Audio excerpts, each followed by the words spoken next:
Li Shangyin, the Shui Emperor's palace. His palace, with its purple moat, was locked in mist and fog. How he longed to make Yangzhou his new capital. If heaven had not passed its mandate to founders of the Tang, his brocade sails could have carried him to the ends of the earth. Now no fireflies rise from mounds of rotting grass. Only raucous crows nest in the old willows he planted. If he should meet the last ruler of Chen in the afterlife, would he ask to hear again the old song, Flowers in the Rear Courtyard? So we continue with heptasyllabic regulated poems by Li Shangyin. Today's take is what we could call a historical poem. Most of the images and most of the topics that it treats are related to a historical figure, the last emperor of the Sui dynasty. So probably today is going to be a pretty long exposition because we have to explain the historical and cultural background about this poem. So very briefly, so who was the Shui emperor whose palace is mentioned in this poem? So just before the Tang dynasty, there was a very brief dynasty, which was the Shui, which occupied not many years, maybe, I don't know, less than 30, 40 years probably, from the end of the 6th century, that is 582 approximately, until the beginning of that's the end of the 6th and the beginning of the 7th. Yeah, let's say 618. So the Shui dynasty is a very interesting one because it has many historical parallels with the previous dynasty, the Qin. The Qin dynasty had been the first to unify China into an empire, but it was also very short-lived because its rulers allegedly were very harsh and stern. And no, that dynasty lasted very little, and then it was supplanted by a more stable one, the Han, that lasted for almost 400 years. The Han continued many of the practices of the Qin dynasty, even though they excoriated it as a bad model. The same thing would happen here. So the Shui dynasty was very successful. It managed to unify the north and the south of China, which had been broken into pieces since the fall of the Han dynasty, with a very brief interlude. So for 400 years almost of division. And the emperor that founded the dynasty, Shui Wendi, was probably a very good emperor, and he did many things that were decisive for later Chinese history. That is, he unified the country, and he therefore proved again and established a model of a unified empire as the ideal that the scholar officials would always fight and strive for. The evolution in China could have been completely different. After the period of disunion, China might have remained forever a mosaic of small states, just like Western Europe did after the fall of the Roman Empire. But the Shui and the successful Tang that followed the Shui would show that the model of a united empire, still had a lot of opportunities and a lot of possibilities. The Shui dynasty built a new capital, Daxingcheng, in the area within the passes. That capital was taken in mid-construction by the Tang dynasty and renamed Chang'an, and it would continue as the capital of the Tang dynasty. Another important policy that was pushed on by the Shui dynasty and by its first ruler was, but this was specially concluded, I think, under the ruler of his son Yangdi, the emperor to whom this poem is dedicated, was the construction of the Grand Canal, which became a lifeline unifying southern China, the Yangtze River Basin, with northern China, basically the Yellow River Basin. And this lifeline became, very important for successive Chinese dynasties because it allowed for the importation of grain from the south, especially rice, into the north. But as I said, the Shui dynasty fell into the sin of hybris that happens to many. It happens to a few Chinese dynasties when, after a very successful start in unifying the country and applying policies, the succeeding emperor or even the founding emperor pushes his success to the limits. So Wendi was succeeded by Yangdi, and Yangdi, being the last emperor of his dynasty, is stereotypically represented in the tradition as a bad last emperor. In Chinese political thought, when a dynasty falls, it's because its ruler has lost the mandate of heaven, so the ruler has become wicked. His fall is the confirmation of his moral and personal decline and decadence. So Jiang Di became excoriated in later Chinese history.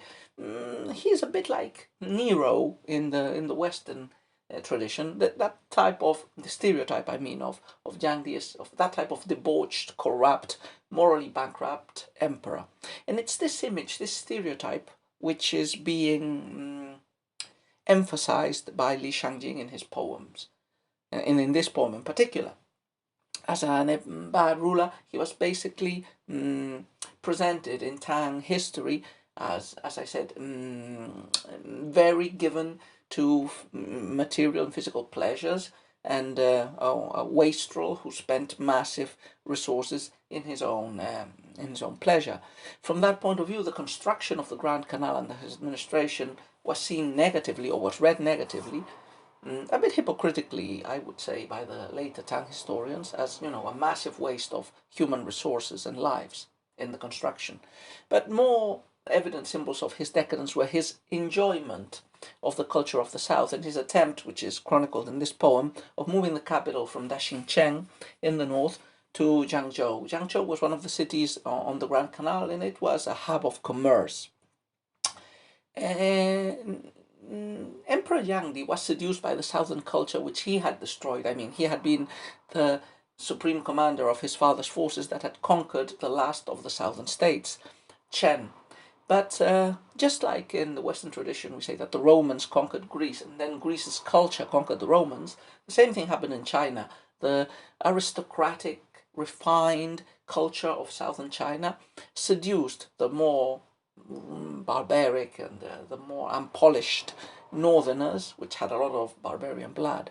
And this happened with Jiang Di. He fell in love with the poetry, with the art, with the culture of the South. He married a woman from the South who was his main wife, a member of the old imperial Xiao dynasty. And he indulged in, or he would allegedly have indulged in, these southern pleasures. And some of these decadent pastimes and expenditures are mentioned in the poem. Okay, so having given all this background about Jiang Di, the Sui Emperor's Palace will be a poem whose main topic will be a depiction of the luxuriousness, the hubris, the excesses of this previous emperor. And all of this picture is focalized through, in the title, the Sui Emperor's Palace. That palace would have been in Jiangzhou. At the time of the Tang Dynasty, it would have been probably in ruins. So this is a topic, this is a theme, this is an image beloved by the Chinese classical poetic tradition, also the Western one, seeing the ruins of antiquity and reminiscing about the men of the past, in this case as criticism. So the main topic of this poem is painting a fresco of past glory, opulence and decadence, the excesses of this emperor of Sui Jiangdi.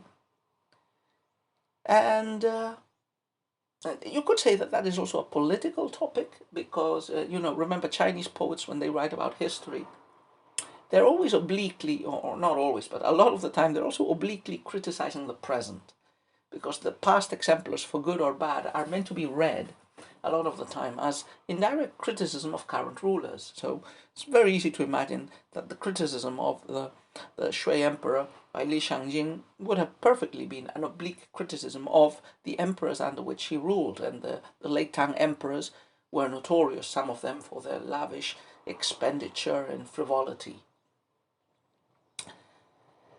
So there's political criticism, perhaps, and maybe this is meant to be a poem that is meant to be read as, if our emperor follows the footsteps of Sui Jiangdi, the same consequences will be reaped, that is, dynastic fall, the change of mandate. Okay, having given this general introduction, let's take a look at the poem again, couplet by couplet. This poem was translated by Geoffrey Waters, like most of the poems in this anthology.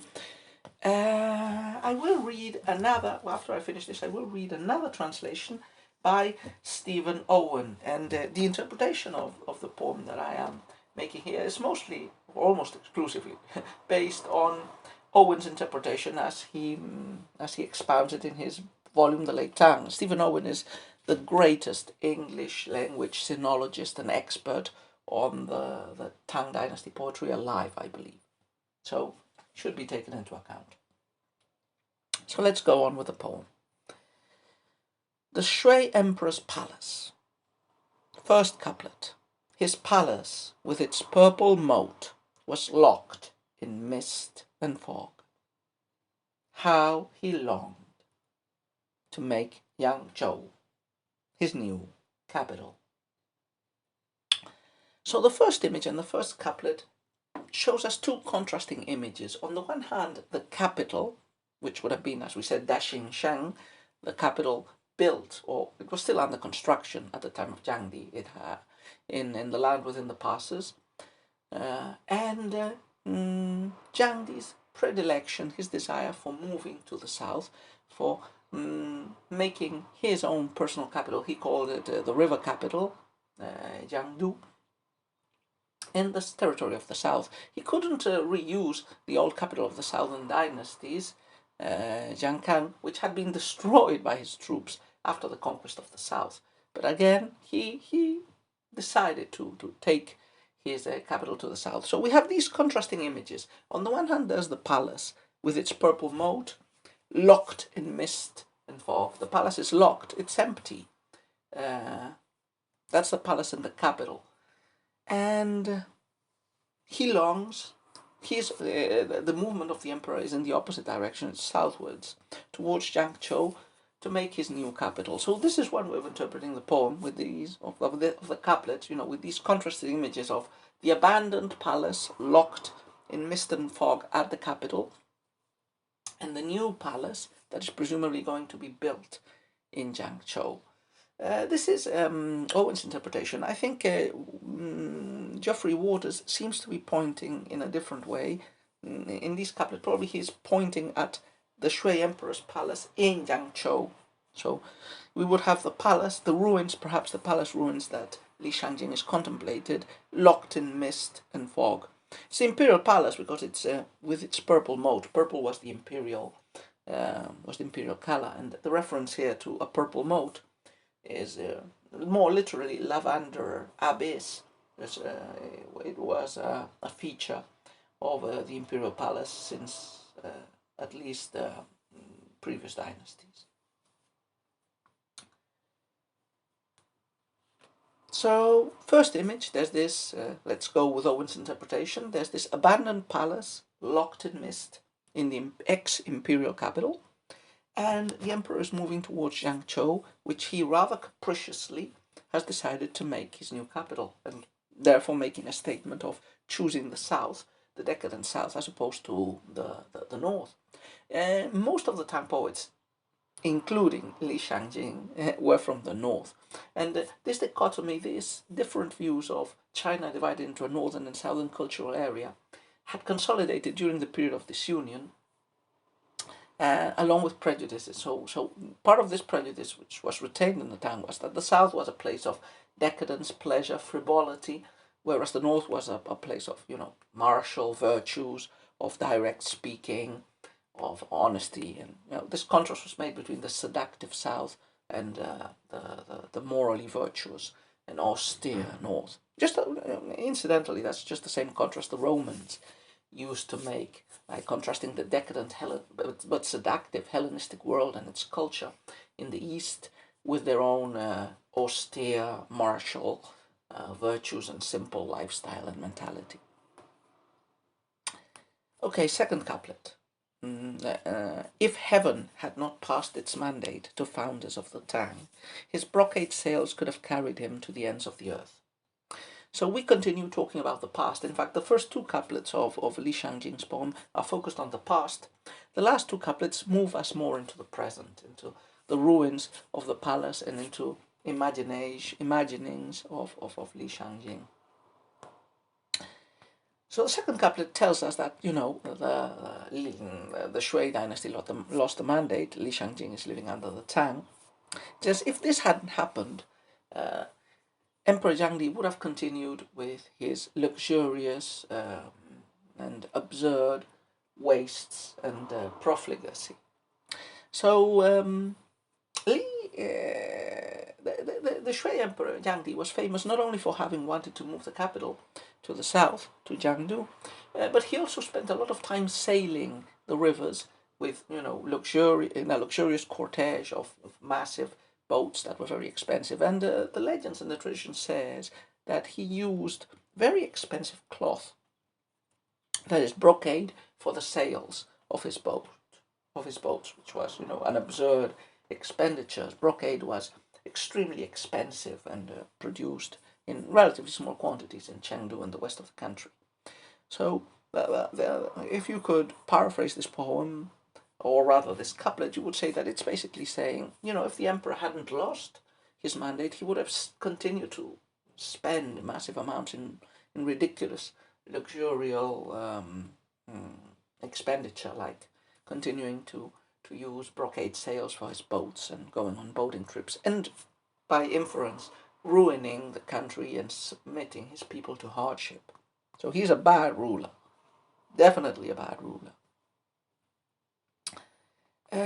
Third couplet. So the third couplet moves us to the present very clearly by its first particle. Now, no fireflies rise from mounds of rotting grass. Only raucous crows nest in the old willows he planted. So what's left of this emperor? What's his legacy? And the third couplet points us to two physical elements that again connect with anecdotes about Jiangdi in the imperial histories. So the first line, the fireflies not rising from mounds of rotting grass, connects to a legend. According to the Shui history, Emperor Jiangdi commanded that fireflies be found and brought to him, which were several bushels worth. By night he went traveling in the mountains and released them, and they lit up the mountains and valleys. So the emperor had ordered his minions to collect all the fireflies in the region and to use them for his lavish nightly parties and entertainments. So as a consequence, no fireflies rise now from mounds of rotting grass in the area of Yangzhou. They were all collected and consumed, if you wish, by the emperor. Again, an image that points towards this excessive and frivolous expenditure of the bad ruler. And the fireflies could also act symbolically as the people. He consumes the people in his frivolous pleasures. He says, only raucous crows nest in the old willows he planted. Now, the old willows, the willows were planted in the Grand Canal, which the emperor had built. And they had a fairly utilitarian purpose at consolidating the banks. But remember, Li Shangyin is following here to the letter the stereotype of Shui Jiangdi as a stereotypical corrupt and decadent bad last ruler. So even his most important work, building the Great Canal, is presented in this poem under a critical lens. I would say rather hypocritically, because Li Shangyin was probably aware of how valuable, how useful the construction of the Grand Canal was to his own dynasty's survival and prosperity. But anyway, this construction is presented as just frivolity.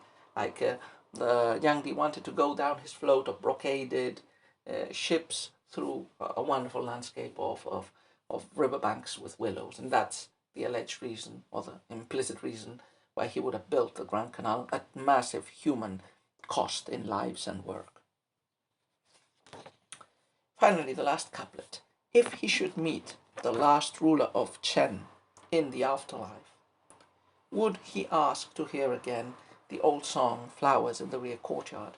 So the last couplet connects in this flight of fancy of Li Shangyin, imagining the dead Jiangdi meeting another dead ruler, the last ruler of Chen, in their conversation. Now, the last ruler of Chen Shubao, is also one of those stereotypical last emperors, so therefore debauched and corrupt, focusing on pleasure and on making love with his concubines and making songs instead of ruling.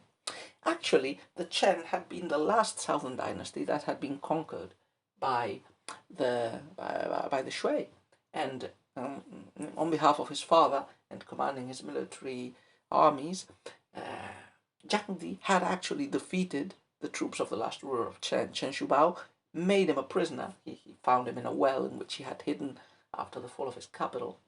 And, he had talked with him and had some interchanges and had criticized him as, a decadent, bad ruler.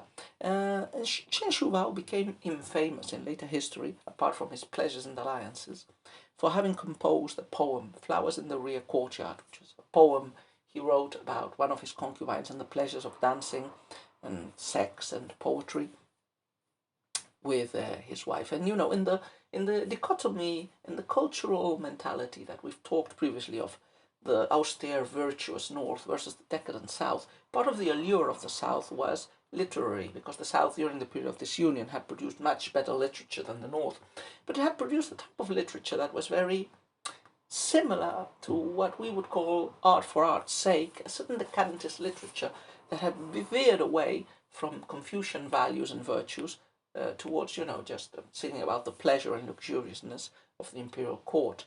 This poetry was censured by the Confucian officials as immoral, and in fact it was taken as a symptom of the South's decadence that it produced this immoral poetry, however seductive and aesthetically pleasing this poetry might be. So Flowers in the Rear Courtyard, a poem produced by the last ruler of Chen, becomes an epitome of seductive but decadent and morally bankrupt poetry written by a morally bankrupt ruler. So here, Li Shangyin is concluding with this imagined dialogue between the two bad rulers, the two decadent rulers, who had given in to southern pleasure, instead of to the virtues that a good emperor, a good ruler should show.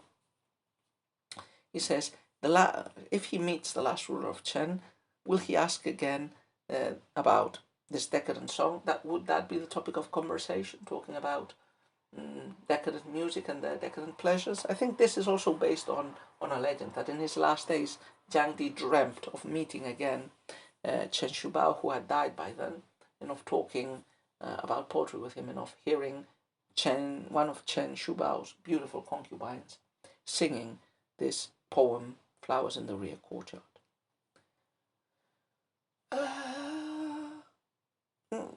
In the other translation, in Stephen Owens, I think the meaning of the last couplet is slightly different. Instead of a rhetorical question like if Jiang Di meets Chen Shubao, will they talk about decadent songs?